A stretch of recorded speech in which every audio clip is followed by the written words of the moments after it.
Se tem um verbo que faz parte da nossa vida, é esse: semear. Já reparou como todo dia a gente planta algo novo? Seja na família, no trabalho, no campo e até mesmo em cada gesto. Aprendemos que tudo que semeamos agora é nossa colheita de amanhã. Por isso, colocamos o nosso melhor nesta que é a 14ª e maior edição até aqui da Parecis Superagro, que chega em 2023 na sua melhor forma. Reformulada, maior, com mais conforto, com mais conhecimento, com mais tecnologia, com mais atrativos, com mais pessoas. E sabe do quê? Não vamos parar de crescer, porque esse é um plantio pensado no nosso futuro. Estamos te esperando de 28 a 31 de março. Parecis Superagro.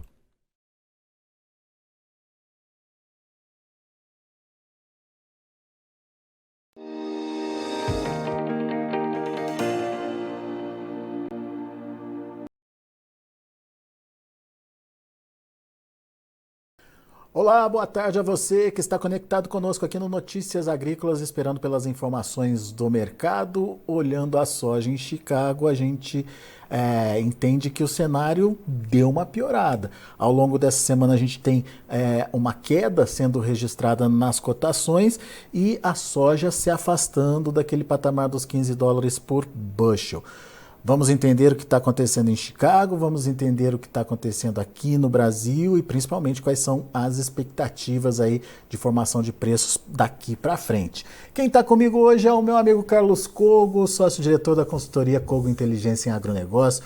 Seja bem-vindo, Cogo. Muito obrigado por estar aqui com a gente e nos ajudar a entender esse mercado que até então vinha se sustentando ali, orbitando em torno dos $15, mas firme ali naquele patamar. Parece que deu uma descambada, Cogo. O que está acontecendo com Chicago nesse momento? As suas impressões, por favor. Boa tarde, Alex. Boa tarde a todos também. Na verdade é um processo natural agora de precificação já, de uma recuperação de oferta de médio e longo prazo, né? Considerando já essa entrada da safra brasileira de grande volume, safra recorde, que mesmo com quebras vai ultrapassar com certeza 150 milhões de toneladas, 25 milhões de toneladas a mais do que a safra passada. É uma quantidade razoável a ponto de interferir, sim, na situação de conforto da oferta global. E lá adiante também a percepção de que o USDA ainda não conseguiu capturar uma ideia de que a área nos Estados Unidos deve crescer e não ficar com 0% de intenção de plantio em relação ao ano passado, e uma recuperação da oferta futura, né? E ainda com outras encrencas aí, vamos chamar assim, no caminho, né? Como agora novas notícias chegando da China aí com a peste suína de novo, né? Vindo a incomodar os chineses. Isso pode atrapalhar o consumo de farelo da China, que já não tem um apetite tão grande nesse momento, né?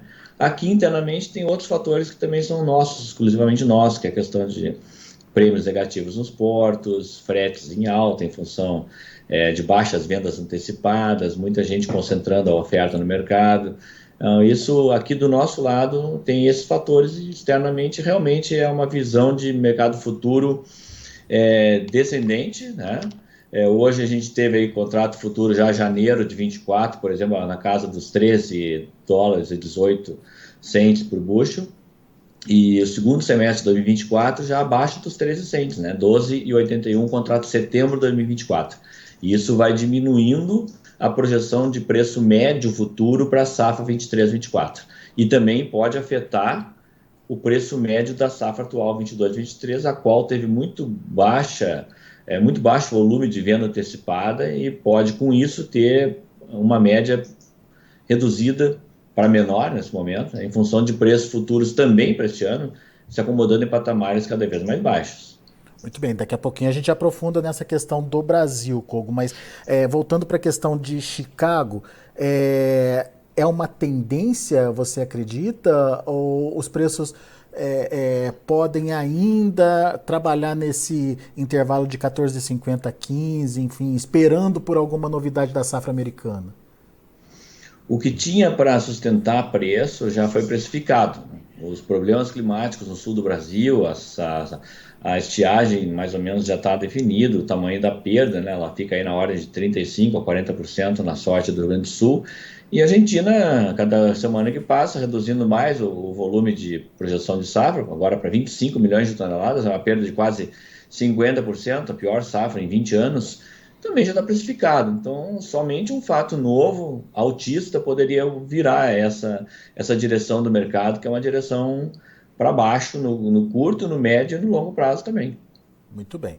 Então, agora a gente tem esse cenário negativo em Chicago também. Até então, o problema era aqui com o Brasil e, como você bem pontuou, vindo de prêmios negativos, fretes altos, que estava tirando a rentabilidade do produtor. Agora, você falou uma coisa importante para a gente tomar aqui, colocar aqui na nossa discussão. A rentabilidade final da safra 22-23 pode reduzir, Kogo? É isso mesmo? Que conta é essa? Conta para gente. De fato, quando você constrói uma planilha de custo e margem, você constrói com base nos preços futuros. Então, na época, 22, 23, foi uma safra construída com custo, o custo mais alto da história, em reais, em valores nominais, mas o preço recebido pelo produtor ele vai sendo ajustado ao longo do ano. Quanto mais, ou quanto menos venda antecipada você tem, mais você depende da formação de preço futuro ao longo do ano. Os produtores venderam aí, dependendo da fonte, 25% a 30% da safra antecipada e temos aí 70% ou talvez 75% a ser negociado, em patamares que vão caindo à medida que o tempo vai passando. E isso vai reduzindo a margem também para a safra 2022, 23, a safra atual, que está sendo comercializada, que recém está sendo colhida no Brasil, e tem um longo tempo pela frente para a comercialização. Então, nesse momento, a margem bruta é de 25%, para um cálculo cerrado com base em norte do Mato Médio, norte do Mato Grosso, e 47% com base numa área produtora do oeste do Paraná que não tenha tido quebra de safra, que não foi generalizada, né? Essa é a posição de hoje. À medida que o tempo vai passando, essa posição pode encolher para um cerrado de 25 para 20 e até menos, a depender de como vai correr a comercialização ao longo do ano, prêmios nos portos, cotações futuras, o próprio câmbio, tem muita coisa em aberto. Agora, o indicativo é que essa margem pode chegar no final do ano menor, quanto mais tempo levar para escoar a safra atual. E assim, é importante destacar isso, porque o produtor teve a oportunidade de venda próximo lá de 16 dólares por bushel, né, Kogo? Hoje a gente está falando de um mercado abaixo dos 15, 14, 14,50, 14,60, 14,70 para o maio aqui. Enfim, a diferença é grande, né? É grande e isso atrapalhou muito o produtor, de modo geral, né, sem querer generalizar também, foi que estabeleceu uma meta em um preço pré-definido, né, os famosos R$ 200 por saca, né, ao invés de estabelecer uma meta de resultado, né, eu quero buscar 30% de margem, ou 35%, ou 25%, não foi estabelecida uma meta, foi estabelecido um preço, né, e o preço é uma coisa que é extremamente volátil, depende de câmbio, de preço futuro, de prêmio, de importadores, de rumor do importador, aí risco econômico global, financeiro global crescendo agora, tem muita variável em jogo. Então, ao invés de botar uma meta de ganho, de execução de ganho mesmo, dentro de uma planilha de custo, de rentabilidade, o produtor botou um número. A maioria fez isso, esse número atrapalhou muito, né? Porque agora ele está ficando cada vez mais distante, né? Pois é. Nós estamos distanciando disso, né? São preços futuros aqui que a gente está projetando no nossa ferramenta de cálculo, né? De paridade, eles são decrescentes, né? No curto, no médio e no longo prazo. São preços decrescentes, sim, ao longo do ano, decrescentes, a ponto de já chegar aí abaixo dos R$ 140 para o final do ano e início do próximo ano. Hoje a gente está falando só para comparar em reais, hoje a gente está falando de um preço em que patamar? Hoje a paridade no contrato maio, que é o primeiro vencimento líquido agora, né, ela dá R$ 151,37 para o Médio Norte Mato Grosso. Se a gente for para novembro, o contrato novembro vai para R$ 143,87, são aí quase R$ 8,00 a menos por saca, né? Mesmo já considerando o prêmio de novembro bem superior ao prêmio atual, tá? Isso está sendo considerado, tanto o dólar quanto o prêmio. E for fechar o negócio, hoje vai encontrar uma trading oferecendo um valor menor do que o contrato spot ou contrato mais curto. E isso é o famoso mercado invertido, né? Ele está mais baixo no futuro do que no presente. Pois é. Agora, quando a gente olha essa margem em si, esse percentual de 25%, dependendo do setor, pode falar, mas é ótimo, 25% de margem bruta é um bom resultado. Mas o problema é que a gente tem que comparar com o que aconteceu nos anos anteriores, né, Kogo?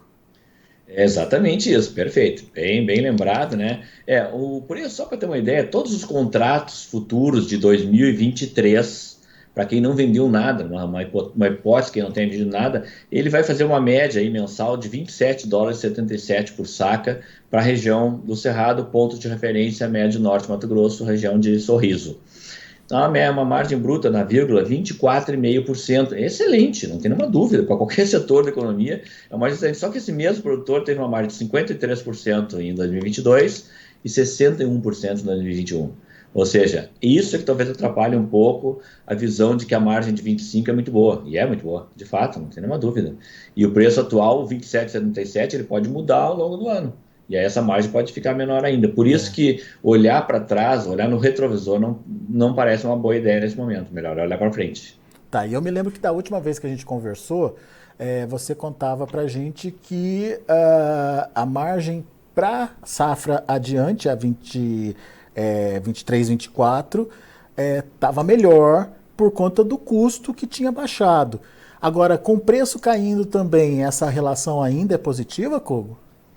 Com o preço de hoje, a mesmo tipo de média, todos os contratos de 2024 geram uma média de $26,33 por saco, ou seja, quase $1,50 menor do que a média de 2023. Ainda assim, a média aponta para 41% de margem bruta na região de Sorriso, porque os custos de produção eles estão caindo nesse momento. Para quem está construindo o custo hoje, já comprando adubo antecipado, ele está caindo em reais, 24% em reais o custo operacional e o custo total em relação ao custo em reais do ano passado. Ou seja, a queda de custo é maior do que a queda de preço até o presente momento. O que garante uma margem melhor. Exatamente, melhor que a atual projetada.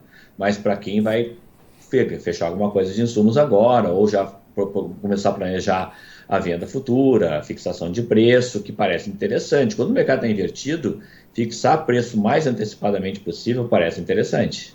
Pois é, era nesse ponto que eu queria chegar. Então já dá para pensar em fazendo a próxima safra já, 23, 24? Não só dá como deve, né? Na curva futura você deve preservar uma parte da sua colheita, né? E evidentemente ninguém vai proteger 100% da safra, mas parece interessante proteger 30%, 40% com um preço que deixa uma margem de 40% e deixar o resto em aberto. Para quem for mais cauteloso, mais conservador ou até mais planejado mesmo, planejamento mais de longo prazo, proteger até 50% da safra. Parece interessante com uma margem de 40%, né? Você garante seu negócio, cobre todo o custo variável, né? Consegue trabalhar com calma, planeja uma boa produtividade, toca a sua lavoura de maneira adequada e não fica à mercê de um mercado bem volátil e, de novo, baixista no longo prazo, que precisa um fato novo para sair dessa curva. Muito bem. Agora, Kogo, toda essa conta ela é baseada no preço em dólar da soja. Olhando para o que pode acontecer no Brasil, hoje a gente tem um cenário de pressão, né, dos prêmios, a gente tem um dólar que está oscilando bastante, mas enfim, acaba voltando ali para casa dos 5,20. Agora, com o anúncio de hoje de aumento da mistura de biodiesel ao diesel, isso muda esse cenário de demanda interna? Isso pode, de alguma forma, melhorar preço por aqui ou, pelo menos, revigorar o prêmio? Pode sim. Por quê? São 2 pontos percentuais de aumento da mistura, né? De B10 para B12, né? Segundo o que foi noticiado pela mídia, né? Uhum. Isso influi bastante. Você precisa de uma tonelagem muito maior de soja, de esmagamento interno, para cobrir a oferta de óleo de soja, que é a principal matéria-prima do biodiesel, e com isso também vai acabar, como efeito colateral, entre aspas, você vai produzir mais farelo. Nesse momento, o mercado de farelo está muito bem demandado, tanto é que já há um certo descolamento na cotação do farelo e na cotação da soja grão em dólares. A correlação é muito perfeita. Ela já está mostrando um certo descolamento em favor do óleo e em favor do farelo, em função que o Brasil vai ser mais demandado do que já foi ano passado, claro, em decorrência dessa forte quebra da safra argentina. Lembrando de novo, né, nunca custa lembrar, Argentina é o maior exportador global de farelo e de óleo, cada vez tem um potencial menor de exportação desses derivados, já está aí toda essa celeuma dentro do país, né, criticando o governo, que importando soja já em mês de março, já tendo que importar soja, vai ter que importar muita soja para manter um nível médio de esmagamento aí mínimo e poder honrar contrato. O fato é que não tem jeito, a Argentina vai deixar uma grande parcela do mercado para o Brasil, porque é o primeiro que tem condições de atender isso. Os Estados Unidos estão já num período de entre-safra, né? Uhum. Mas quem vai atender em primeira mão realmente é o Brasil, o mercado de farelo e de óleo global. E agora, internamente, o consumo de óleo fica fortalecido. E aí, realmente, fica interessante, porque isso melhora os prêmios dos portos, tanto de farelo como de óleo, e melhora o crush margin, né? Melhora a margem da indústria. E isso pode acabar beneficiando o preço interno, sim, até a ponto de, lá adiante, quando for mais período típico de entre-safra mesmo, garantir uma certa margem, um plus de preço em cima, um ágio de preço em cima de Chicago no segundo semestre. Isso é bem importante, sim, pode mudar o rumo de preço. Legal, isso dentro da perspectiva de precificação no mercado interno. Exatamente. Agora, você lembrou uma coisa importante no início da nossa conversa, essa preocupação da retomada de peste suína lá na China, e que pode, de alguma forma, afetar a demanda deles por farelo lá na China. Enfim, isso de alguma forma reduz a demanda internacional por farelo, ou seja, essa expectativa de que o Brasil vai ocupar um lugar deixado pela Argentina, de repente pode ser frustrado lá na frente por causa da peste suína africana, ou já é um problema teoricamente superado? Enfim, a China já sabe como trabalhar com essa questão por lá, Kogo? Eu não creio que saiba trabalhar. Se soubesse trabalhar, já teriam controlado realmente, né? No caso, a epidemia, não é uma pandemia, né? Mas é uma epidemia. E no caso da China, o vírus é endêmico, né? O vírus é endêmico em todo o Sudeste Asiático e também na Europa. Um vírus que, infelizmente, não existe no Brasil, né? Então, parece que eles não souberam lidar, não. Fizeram aquelas mega granjas, mega frigoríficos, mega regiões de grandes projetos de abate, mas o problema parece que persiste, né? E respondendo objetivamente a pergunta, o fato é que, claro que vai ser realocada a demanda de farelo para outros países que vão acabar exportando essa carne suína para o próprio mercado chinês. Agora, o mercado não olha com essa precisão que eu estou falando assim. O mercado vai olhar, a China está comprando 2 ou 3 ou 4 milhões de toneladas a menos de soja para esmagar. No primeiro momento, isso é que vai impactar o mercado. Depois, é claro, vai descobrir que o Brasil, os Estados Unidos estão produzindo mais suínos para produzir mais carne suína. É muito bom para a cadeia de suínos, que está em franca recuperação no Brasil. Agora, isso é para médio e longo prazo, para dar efeito no preço, né? A ponto de dizer, olha, ok, outros países estão alocando essa oferta adicional e estão suprindo a China de carne suína, né? Isso vai acontecer, claro, em algum momento. Mas até que o mercado entenda isso, o que o mercado vai precificar é uma compra menor por parte da China e ponto final. O que está fazendo hoje, fez hoje, inclusive, a leitura de que a China está comprando menos. Isso é legal da gente entender, que a gente precisa acompanhar o mercado de farelo, a demanda por farelo. Exatamente. Né? E não só pelo grão em si. Né? Agora, esse ano é um ano para olhar muito, aliás, para esse mercado. Muito. Os dois, né? Esse mercado se tornou grande, é possível que a gente vai exportar coisa de mais de 21 milhões de toneladas de farelo esse ano, e óleo talvez só não exporte mais em função dessa demanda forte que vai ter mesmo para biodiesel. Mas a demanda por óleo também é forte nesses primeiros meses do ano. Vai haver uma disputa muito em breve entre esmagador e exportador no mercado interno, com certeza. Legal, muito bom. Kogo, só para a gente finalizar, qual que é a sua orientação para produtor que está vendo o preço despencar nesse momento e está sem saber o que fazer? Bom, sem receio nenhum, quem já vendeu alguma coisa, vai planejando a sua comercialização de forma pausada, aí, intercalada, mas para quem não fez nada, ainda é bem interessante vender os preços atuais e até mesmo fixar uma parte da safra futura aos preços atuais. Ainda é bem interessante, as margens são muito atrativas ainda, e não ficar totalmente descoberto no mercado que está, de novo, está em curva de declínio, curva descendente, né? É ruim ficar surfando numa curva descendente, é bom assegurar alguma coisa dos preços atuais ou mais próximos do que os mais distantes. Mais distantes estão mais baixos que os atuais. Então, isso preocupa, né? Olhar uma curva de preço futuro e enxergar já uma soja chegando aí na casa de R$ 139 para maio de 2024 é um alerta. Hoje, inclusive, surgiram notícias que três estariam ofertando para maio de 2024 já próximo de R$ 133, R$ 130. É muito baixo. E isso para os parâmetros que o produtor está trabalhando hoje. Então, isso realmente é suficiente para você ligar o alerta e já partir para se planejar e se proteger. Não ficar parado, não ficar olhando a queda, não ficar olhando a curva de queda e só extasiado ou com medo. Não, é hora de tomar uma atitude. As margens são boas para os preços atuais. Então, dá para segurar uma boa margem com o preço que está aí. Boa, Kogo.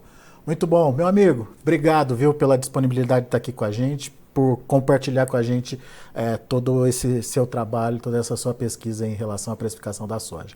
Volte sempre, Kogo. Obrigado, abraço a todos e uma ótima final de semana a todos também. Valeu, Kogo, abraço. Tá aí Carlos Kogo, da Kogo Inteligência em Agronegócios, aqui com a gente no Notícias Agrícolas, fazendo alertas importantes sobre a soja, a precificação, as tendências. Você viu o Kogo falando, tendência do mercado é de queda a partir de agora. Não tem mais por que ficar esperando pela produção argentina, todo mundo já sabe que a produção por lá vai ser um desastre. Não tem por que ficar contando com um aumento aí na demanda chinesa, até por conta de um cenário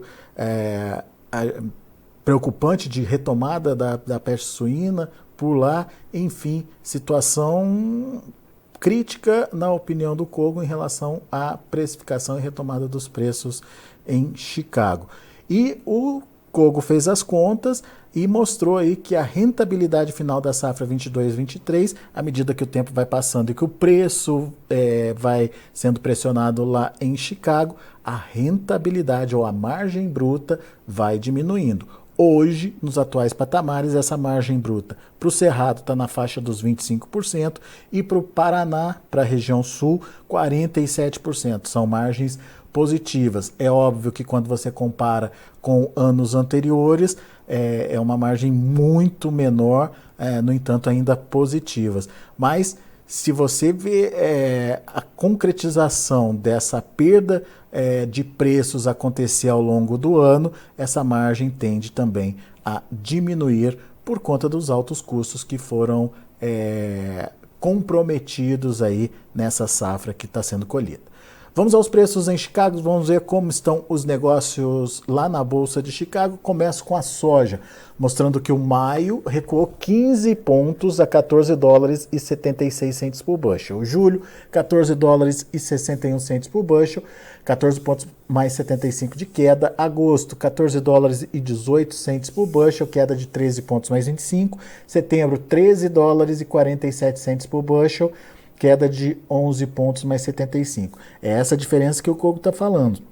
Para a soja atual, para a soja do segundo semestre. Setembro já rompeu aí os $13 e quando você vai mais adiante ainda, o novembro ali já na casa dos 13 e 2024 já com soja abaixo dos $13 por bushel, precificando aí uma recuperação, né, da oferta mundial no médio e longo prazos.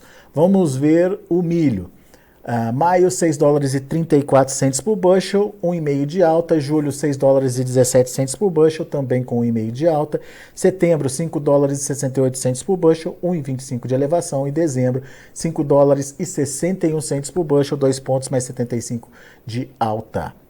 Para o trigo subindo também. Maio, $7,10 por bushel, 11,5 de alta. Julho, $7,19 por bushel, 10,5 de elevação. Setembro, $7,28 por bushel, 10 de alta. E dezembro, $7,42 por bushel, 9 pontos mais 25 de elevação. São os números de hoje, já de fechamento do mercado lá na Bolsa de Chicago. A gente fica por aqui, agradeço a sua atenção e audiência. Continue com a gente.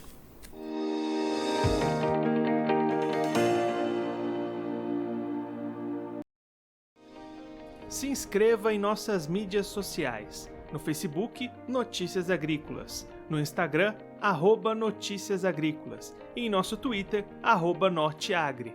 E para não perder nenhum vídeo, não se esqueça de nos acompanhar no YouTube e na Twitch, Notícias Agrícolas Oficial.